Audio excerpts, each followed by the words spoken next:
Assalamualaikum warahmatullahi wabarakatuh. Selamat datang di mata kuliah Fisika Terapan jurusan Teknik Elektronika Politeknik Negeri Cilacap. Kali ini kita akan mempelajari tentang kinematika gerak.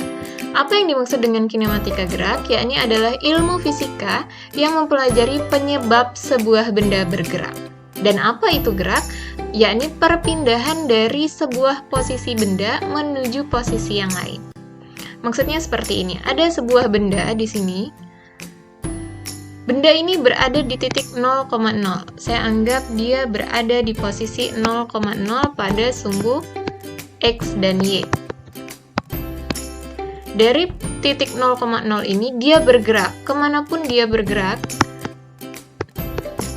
bisa jadi ke atas atau ke bawah, berarti dia mengalami perpindahan dari titik acuan. Titik acuannya yang mana? Titik acuannya adalah yang 0,0 ini tadi. Sorry ya, gambarnya agak kurang presisi. Dari 0,0 ini tadi dia bergerak, bisa jadi ke atas, bisa jadi ke bawah, kemanapun dia bergerak, itulah yang dianggap perubahan posisi atau perpindahan posisi terhadap titik acuannya. Bisa jadi di sini dia berada pada sumbu 2, atau di X yang ini dia berada pada sumbu 4. Kalau misalnya dia berpindah ke sini, berarti dia menjadi 4, Y-nya kita anggap misal 3, berarti 4,3 untuk X dan Y. Ini adalah perubahan posisinya dari 0,0 menjadi 4,3.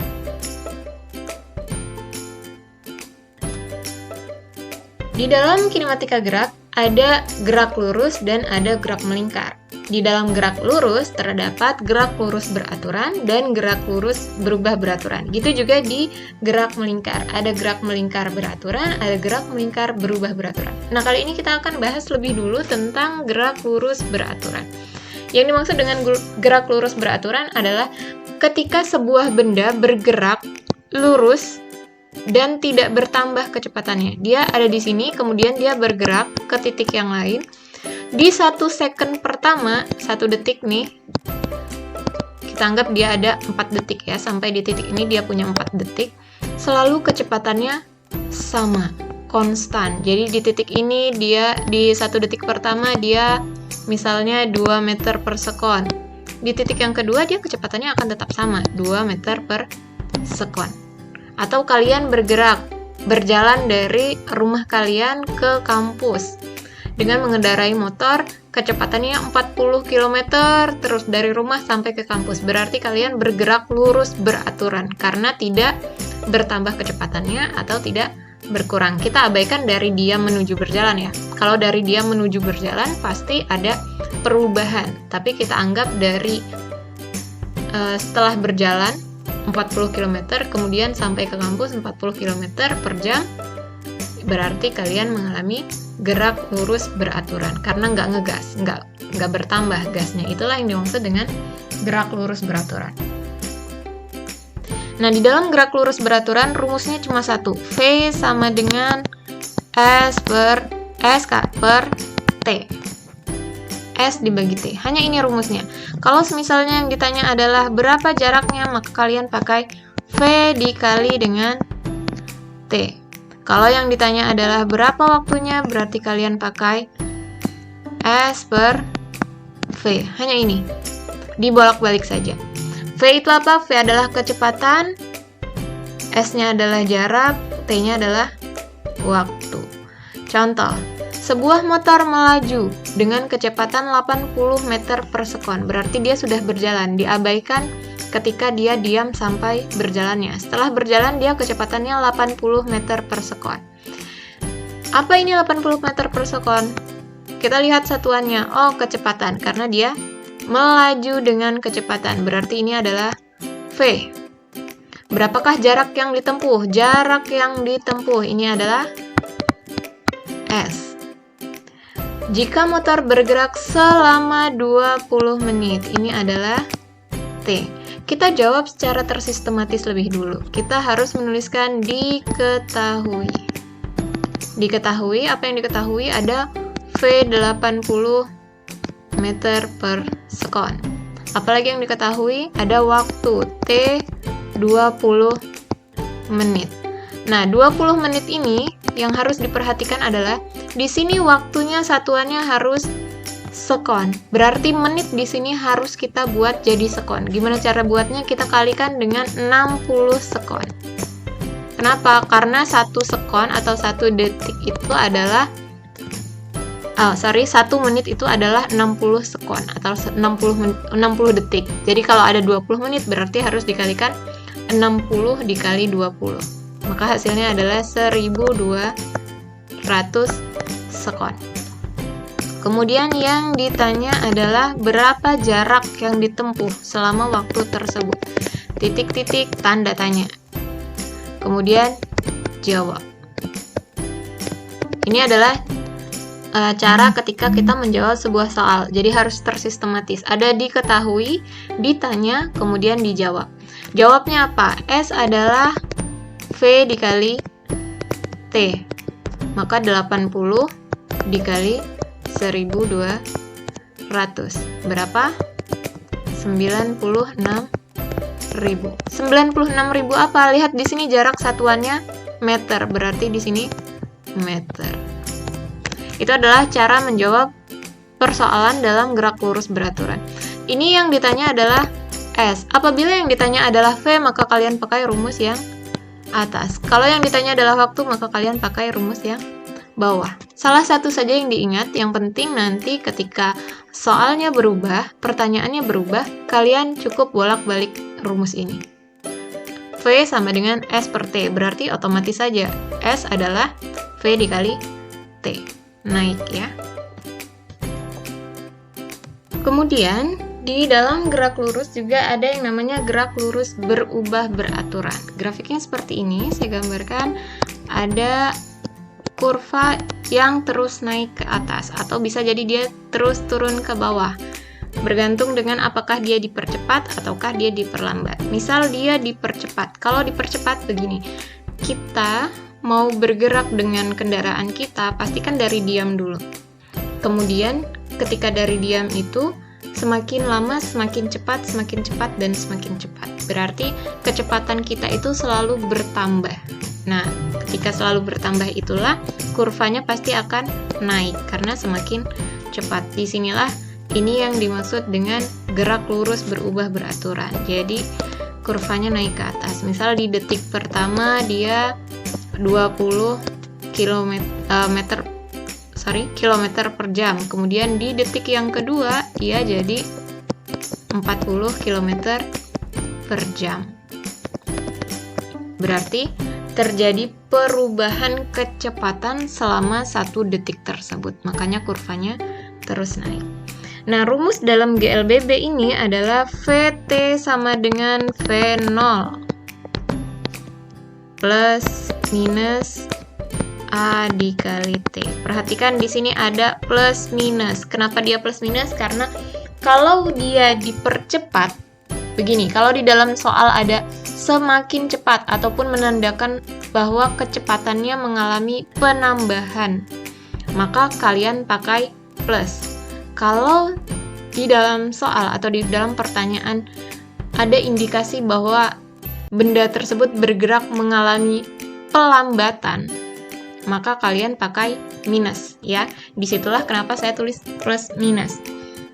Nah, untuk jaraknya apabila yang ditanyakan adalah jarak, maka kalian pakai V0 dikali T plus minus setengah A dikali T kuadrat. Nah, di sini saya perkenalkan ada yang namanya A atau percepatan. Di sini A itu adalah percepatan, satuannya meter per sekon kuadrat. Percepatan itulah yang menyebabkan kendaraan kita atau sebuah benda melaju semakin cepat dan semakin cepat dalam tiap waktu. Jadi kalau misalnya dia percepatannya 2 meter per sekon, berarti dalam 1 detik tersebut dalam meter per sekon kuadrat, berarti dalam sekon kuadrat tersebut dia mengalami percepatan 2 kalinya, 2 kali lipat dari kecepatan awal, kecepatan semulanya. Nah, di sini juga ada VT dan ada V0. VT dan V0. VT adalah kecepatan akhir, berarti terakhir yang ditanyakan. Bukan berarti terakhir itu ketika dia berhenti, tetapi ketika dia ditanya. Dan V0 adalah kecepatan awal. Kecepatan awal itu adalah kecepatan ketika dia ditanya. Atau bisa juga dia kecepatan ketika dia akan bergerak. Atau kecepatan ketika dia di detik yang ditanyakan. Nanti kita masuk ke dalam soalnya. Kemudian untuk VT kuadrat, untuk VT kuadrat di sini adalah V0 kuadrat plus minus. Ingat ya, plus minus berarti plus ketika bertambah, minus ketika melambat. Plus minus 2A dikali S. Lihat, biasanya mahasiswa di sini di T kuadrat ini suka dikali terlebih dahulu. A dikali dengan T dikuadratkan. Bukan, tapi kuadrat ini miliknya T. Sehingga dikuadratkan dulu, baru dikalikan dengan percepatan, kemudian dikalikan dengan setengah. Di sini ada sebuah contoh soal. Sebuah motor melaju dengan kecepatan. Berarti diketahuinya kecepatannya adalah 40 meter per sekon. Kita nggak tahu, kita belum tahu apakah dia kecepatan awal atau kecepatan akhir. Dan mengalami kecepatan tetap. Kecepatan tetapnya adalah 2 meter per sekon kuadrat. Berarti di sini saya tulis percepatannya adalah 2 m per s kuadrat. Berapakah kecepatan yang dialami motor setelah 20 detik? Oh, berarti yang ditanyakan adalah kecepatan akhir. Karena dia setelah terakhirnya bergerak selama 20 detik, berapa kecepatannya? Berarti di sini adalah V0. Karena yang ditanyakan adalah VT atau V akhir. Kemudian T-nya adalah 20 detik. Karena dia satuannya sudah detik, berarti kita biarkan, tidak perlu dikali dengan apapun. Jawab. Jawabannya adalah kalau misalnya yang diketahui A kemudian T, maka kalian pakai rumus yang ini. Kenapa? Karena yang ini milik jarak. Jaraknya tidak ditanya, maka kita abaikan. Kenapa nggak pakai yang ini, Bu? Karena yang ada di bawah kita tidak tahu jaraknya berapa. Kecuali kita tahu jaraknya, kita boleh pakai rumus yang paling bawah. Tapi kalau misalnya kita tidak tahu jaraknya, maka pakai rumus yang paling atas, sesuai dengan apa yang diketahui di dalam soal. Oke? Penyelesaiannya adalah VT sama dengan V0. Lihat, dia mengalami percepatan atau tidak? Oh, dia mengalami percepatan. Percepatannya adalah sebesar 2 meter per sekon kuadrat. Berarti dia pakai plus A dikali T. V0 nya 40 plus A nya adalah 2 dikali T 20.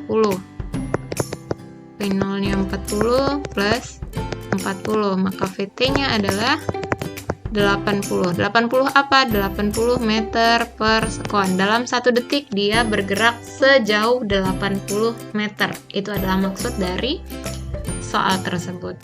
Kalau misalnya yang ditanya yang lain atau yang diketahui yang lain, maka kalian harus menyelesaikan dengan rumus-rumus yang ada. Yang saya sampaikan di sini hanyalah contoh. Kita lanjut. Yang ketiga adalah gerak jatuh bebas. Gerak jatuh bebas ini berada di dalam ranah gerak lurus berubah beraturan. Tetapi bedanya gerak jatuh bebas ini adalah ketika benda jatuh ke bawah tanpa disebabkan oleh dorongan ataupun tarikan. Jadi, biasanya sebuah benda itu akan bergerak apabila dia didorong atau ditarik. Tapi dalam gerak jatuh bebas, bendanya tidak mengalami dorongan ataupun tarikan, hanya tiba-tiba jatuh. Ataupun, jikapun ada penyebab ketika dia jatuh, penyebab tersebut diabaikan. Ini misalnya ada tanah, kemudian ada benda di atas, atau buah misalnya ya. buah kelapa ataupun buah mangga misalnya di dahan pohon, kemudian dia tiba-tiba terjatuh. Itu adalah yang dimaksud dengan gerak jatuh bebas. Jadi dia akan jatuh tanpa penyebab apapun. Nah, di dalam gerak jatuh bebas ini rumusnya adalah V sama dengan gravitasi dikali dengan T. Jadi di sini hanya ada satu V. Yang dimaksud V di sini adalah V kecepatan akhir. Tetapi karena kecepatan awalnya tidak ada ataupun diabaikan, maka kecepatannya cukup saya tulis dengan V saja. Oke. Kenapa V0-nya atau kecepatan awalnya diabaikan? Karena benda ini awalnya diam, kemudian dia jatuh dengan sendirinya. Berarti ketika dia awalnya diam, berarti kecepatan awalnya 0. Maka dia ketika jatuh, kecepatan awalnya 0. Sehingga di sini tidak saya tuliskan V0, tapi langsung diabaikan saja. Nah, untuk ketinggian, benda ini ketika berada di atas, dia punya yang namanya ketinggian H. Ketinggian benda di sini bisa dituliskan dengan setengah G dikali T. G yang dimaksudkan di sini adalah pengganti A atau pengganti kecepatan. Jadi, kalau sebelumnya dalam gerak lurus berubah beraturan, di sini ada A dikali T, di sini ada percepatan dikali T, maka di dalam gerak jatuh bebas ada G dikali T, karena A-nya diganti dengan kecepatan gravitasi atau percepatan tadi diganti dengan percepatan gravitasi. Percepatan gravitasi nilainya adalah 10 meter per sekon kuadrat. Jadi kalau ada G di situ langsung ganti dengan 10 meter per sekon kuadrat. Kemudian di sini dikalikan dengan T. Sehingga kita punya V kuadrat sama dengan 2G dikali Oh, sorry, di sini kuadrat ya, karena dia diambil dari GLBB. Lihat, di sini ada S di sini diganti dengan H. Ini, ya. Kemudian V0-nya adalah 0. Di sini karena V0-nya 0, maka diabaikan. Sehingga sisa setengah AT kuadrat. Karena A-nya diganti dengan gravitasi, maka gravitasi kali waktu dikuadratkan. Gitu juga dengan yang bawah, diambil dari VT kuadrat sama dengan V0 kuadrat plus minus 2AS. Di sini sehingga sisanya adalah V0-nya tadi 0, 2, G-nya adalah pengganti A, S adalah jarak. Kalau dari gerak jatuh bebas karena tidak bergerak ke kanan atau ke kiri, maka jaraknya diganti dengan ketinggian, diganti dengan H. Dalam sebuah contoh, benda jatuh bebas tanpa hambatan, berarti tidak ada gaya gesek ataupun gaya gesek yang diabaikan dan tidak ada hambatan apapun di dalam proses jatuhnya benda ini. Jatuh bebas dari hambatan tanpa hambatan dari ketinggian 20 meter. Berarti H-nya adalah diketahui H sama dengan 20 meter. Berapakah kecepatan benda? Yang ditanya adalah kecepatan benda ketika dia jatuh sampai di tanah, tepat di tanah. Bukan ketika dia sampai di tanah pasti kemudian dia berhenti jadi 0. Tetapi ketika dia tepat membentur tanah, berapa kecepatan benturan tersebut? Yang ditanya adalah V. Kalau yang diketahui adalah H, maka kita pakai rumus ini. Karena tidak ada T. Oke. Maka V kuadrat sama dengan 2G dikali dengan H. V-nya dikuadratkan, 2 dikali 10 dikali ketinggiannya 20. V di sini masih kuadrat. Untuk menghilangkan kuadratnya, maka harus di akar 2 kali 10 kali 24 ratus. Akar 400 adalah 20 meter per sekon. Kenapa 20 meter per sekon? Karena 20 dikali 20 hasilnya pasti 400. Itu adalah contoh dari gerak jatuh bebas.